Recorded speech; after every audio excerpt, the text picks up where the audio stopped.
mga kalaban maangas. Ginawang mga bata, yung isa gustong sumugod, bigla na bulagta. Nandito na kami sa pinakamataas sa tuktok. Di nyo tumaabot dahil yung baril nyo di may putok. Saan yung mga taga-zone 4? Di nyo kami kaya. Yung isa gusto pumalag, pero bigla nakawawa. Ina nyo!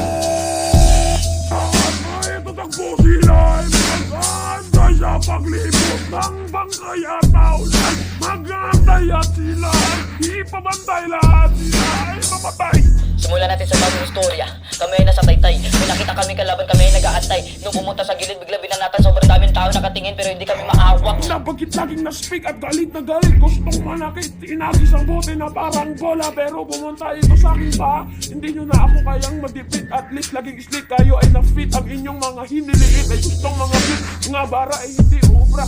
Dahil siya ay na-speed at super debit. Sobrang sakit, di kayang sanggain lahat. Hanggang siya ay mapit. Galit na galit, gustong malumawi.